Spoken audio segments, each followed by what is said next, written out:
Hello guys welcome back to my channel Katha O काहिनी। জানি আমি বহু যুগ বাদে আমি আবার ভিডিও দিচ্ছি, বড় ভিডিও। কারণ বড় ভিডিও তোমরা কেউ দেখো না, তাই আর দিন আর শর্টসগুলোই চলে দেখি। হ্যাঁ, এখন আমি আর আমার বর যাচ্ছি হচ্ছে চন্দননগরে ঠাকুর দেখতে। আর আজকে হচ্ছে ওখানে সপ্তমী, হোল নাইট দেখবো। লাইফে আমার ফার্স্ট টাইম এটা এক্সপিরিয়েন্স হবে। আর এখন বাজে রাত্রি 11:10। এখন মানে হুট করেও প্ল্যানিং করছে, আমাকে জানাচ্ছে এসে চলো আজকে বেরোবো। আমি ভেবেছিলাম কোথায়, আমাদের এইদিকে নাগেরবাজারের দিকে 2-3টে মানে জগদ্ধাত্রী ঠাকুর হয়। আর কিন্তু ও বললো না চলো, অনেক দিন কোথাও আমরা দূরে কোথাও যাইনি, তাই চন্দননগরটাই যাওয়া যায়। আর ব্লগটা আমি বাইকে বসেই স্টার্ট করছি। হ্যাঁ, তো কী করবো আগে তোমরা দেখতে পাবে। তাহলে ভিডিওটা স্টার্ট করলাম, লেটস গেট স্টার্টেড।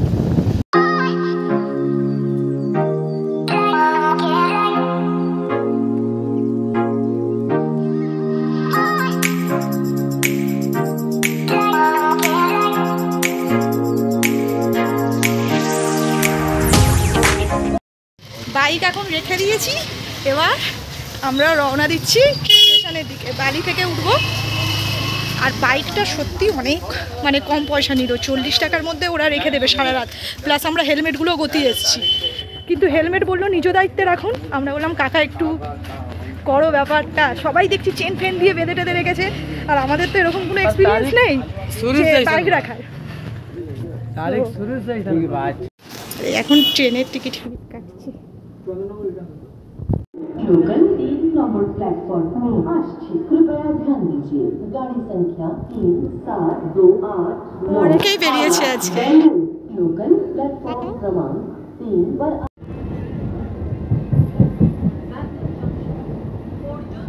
12:12 আর এই হচ্ছে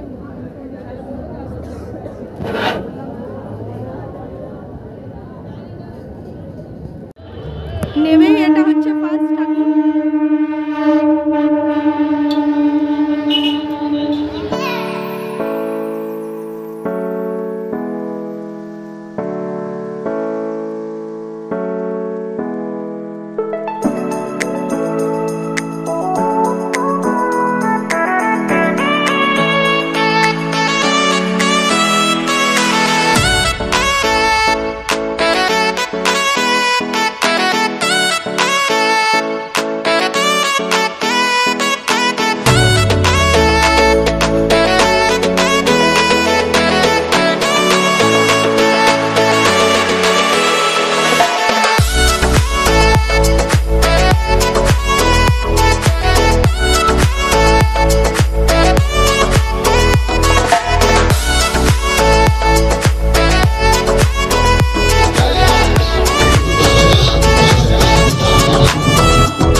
আমার বর 10 টাকা উসুল করে ছেড়েছে।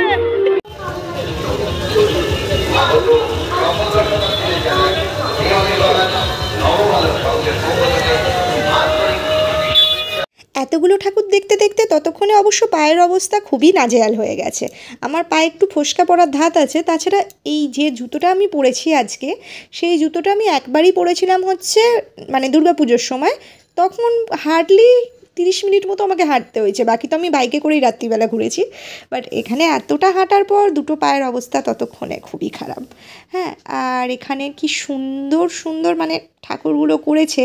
আর চন্দননগরের সবথেকে যেটার জন্য যাওয়া হয় সেটা হচ্ছে লাইটিং আর ঠাকুরের হাইট।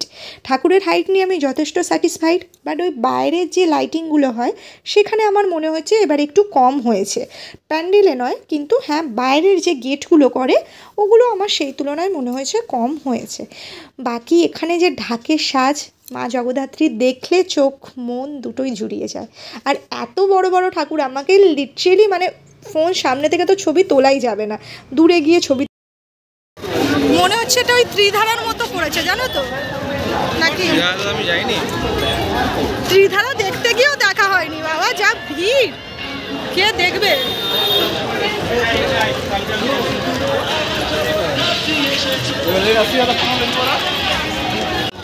না না, ওটা ত্রিধারার মতো ঠিক না।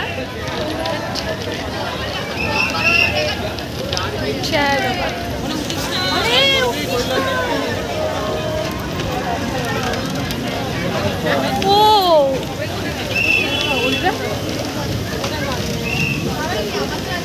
ঝর্ণা করেছে।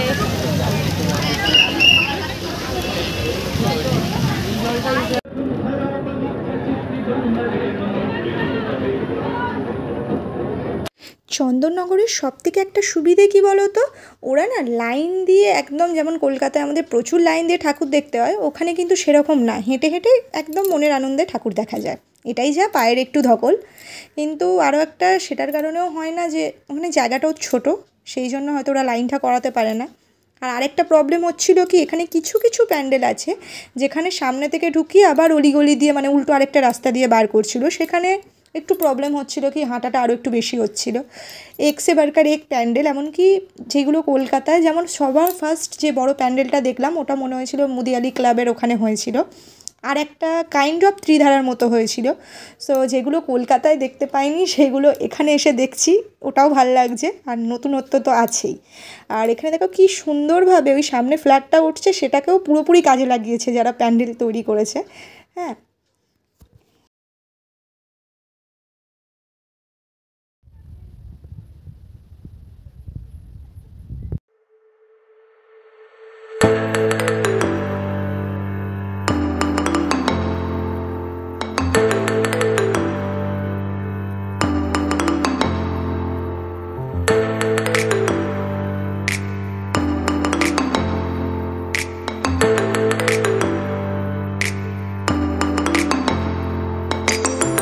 হাঁটতে হাঁটতে পুরো হালাত খারাপ হয়ে গেছে।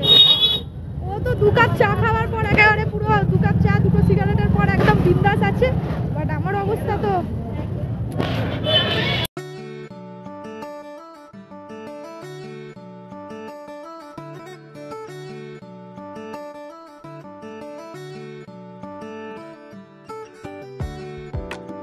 বের করছে না তো, এদিকে চল চল।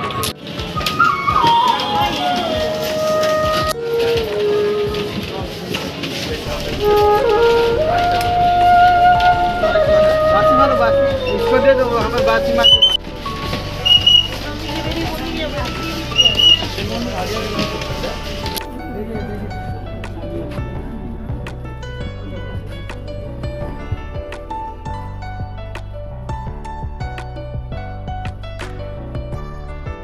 দাম তো হাফ কাটাতে কম বেশি, এগুলো কি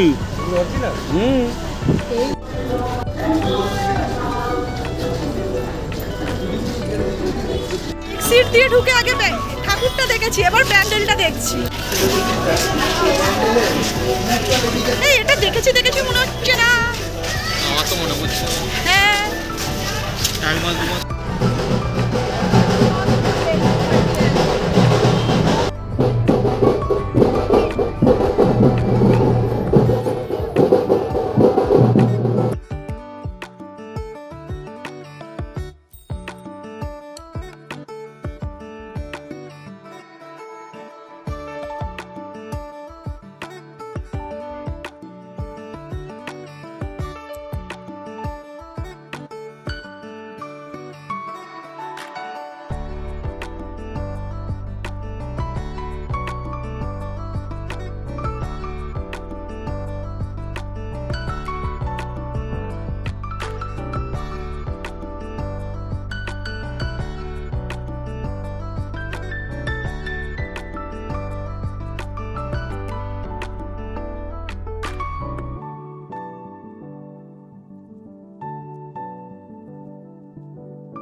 ভোরবেলা এখন চন্দননগরের এই অবস্থা, বাপরে বাপ। রামধনু,